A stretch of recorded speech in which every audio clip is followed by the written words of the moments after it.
আসসালামু আলাইকুম। প্রিয় দর্শক, নির্বাচনের আর বাকি আছে মাত্র 11 দিন। প্রচারণার বাকি আছে 10 দিন, মানে একদিন আগেই তো প্রচারণা শেষ হয়ে যাবে।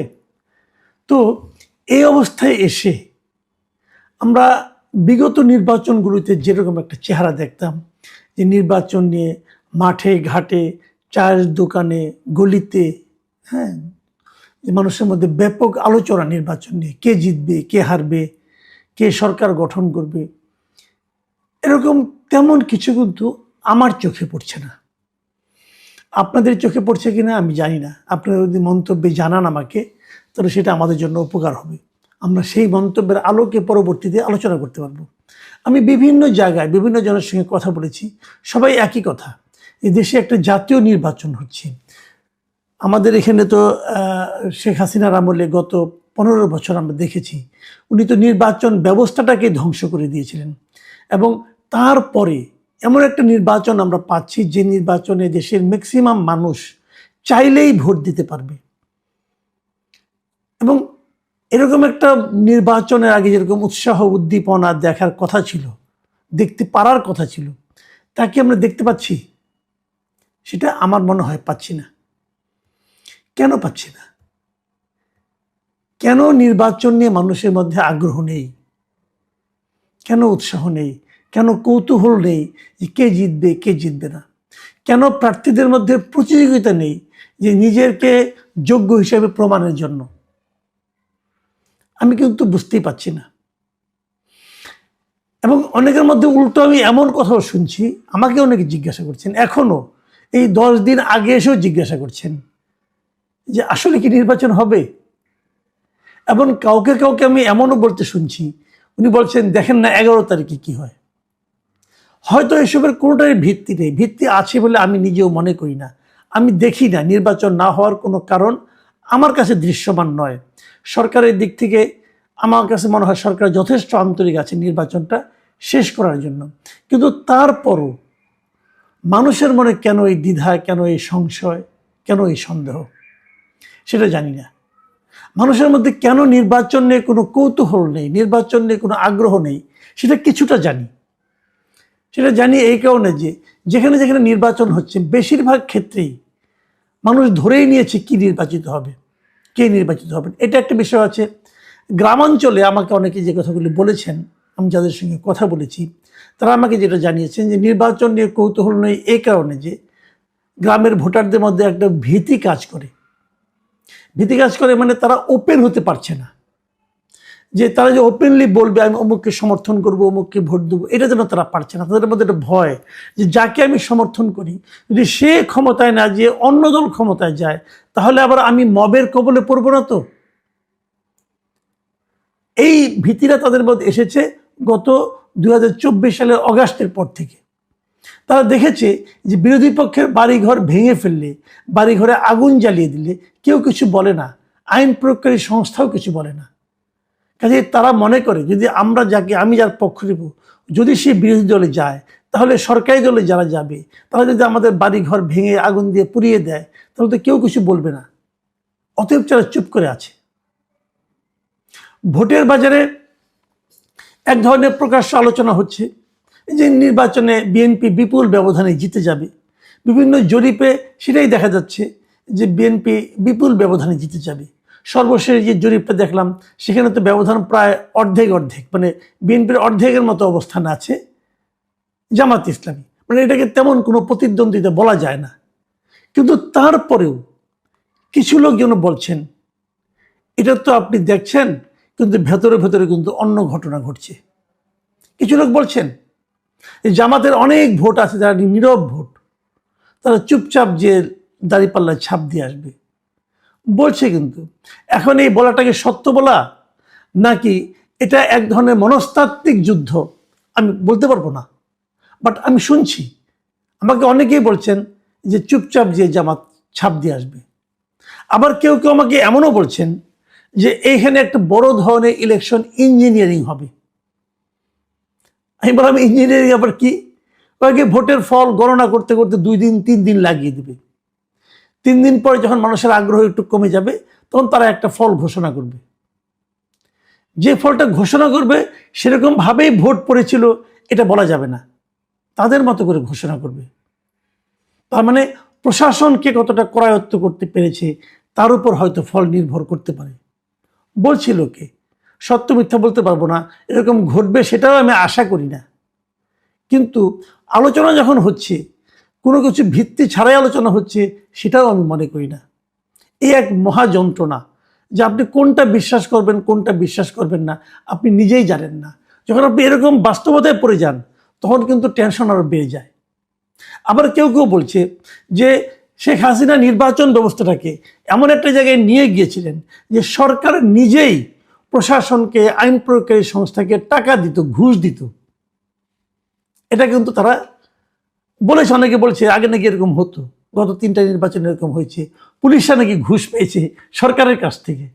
তো এখনো নাকি তারা সেরকম আশা করছে যে আমাদেরকে দেওয়া হচ্ছে না কেন।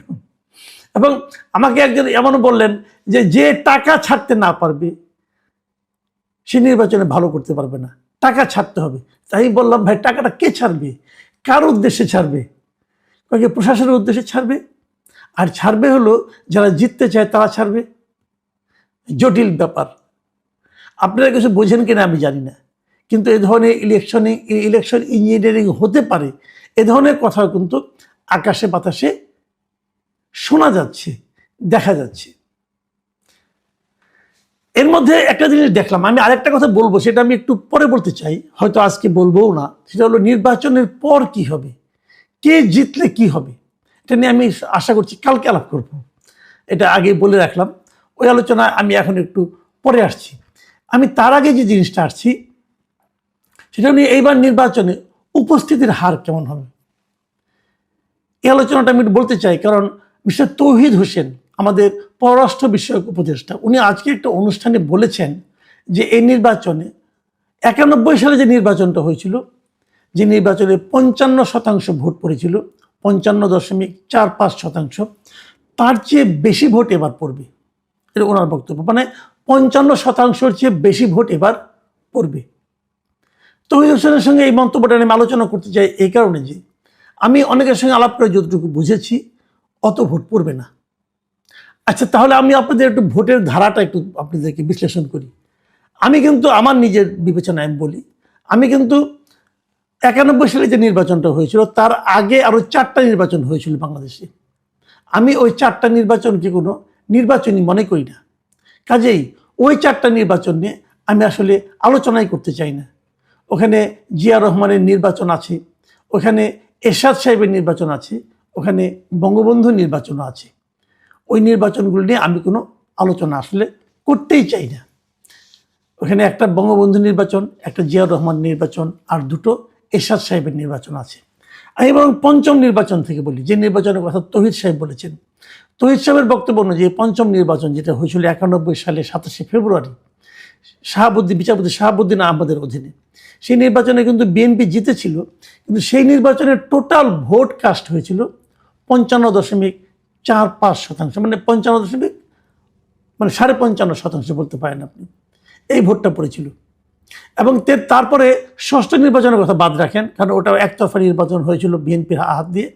কিন্তু সপ্তম যে নির্বাচনটা হয়েছিল, মানে যেটা নাকি বিচারপতি আপনার হাবিবুর রহমান সাহেবের অধীনে হয়েছিল যে নির্বাচনটা, সেই নির্বাচনে ভোট পড়েছিল 75.6%। ভাবুন, ভোট কিন্তু বাড়ছে। কেন বাড়ছে? নির্বাচনের প্রতি মানুষের আস্থা বাড়ছে বলে ভোট বাড়ছে। 91 নির্বাচন মানুষ বুঝতে পারেনি নির্বাচনটা কেমন হবে, এই জন্য ওই আস্থাটা তার আগে 88 নির্বাচনে, তার 88, 86 ওগুলো দেখেছে, হয়তো সেরকম ভেবেছে এই নির্বাচন অতটা ভালো নাও হতে পারে, অথবা সেখানে নির্বাচন অনেকে ভেবেছিল আওয়ামী লীগ জিতেই যাবে। এই সমস্ত কারণে হতে পারে যে ওই নির্বাচনে ততটা ভোট পড়েনি 91। কিন্তু 96-এর জুন মাসে যে নির্বাচনটা হলো, সেই নির্বাচনে কিন্তু 75.6% ভোট পড়েছিল, অনেক ভোট। আর তার 5 বছর পরে 2001 সালে যে নির্বাচনটা হলো বিচারপতি লতিফুর রহমান সাহেবের অধীনে, তত্ত্বাবধায়ক সরকারের অধীনে, সেই নির্বাচনে দেখা গেল ভোট পড়লো 74.96%, মানে প্রায় কাছাকাছি, মানে 1%-এর কম ব্যবধান আগে পেয়েছে। 74.97, তার মানে আপনি 75 ধরে নেন। এত ভোট পড়েছিল 2001 সালের নির্বাচনে, যে নির্বাচনে বিএনপি জিতেছিল। 2008-এর যে নির্বাচনটা হয়েছিল,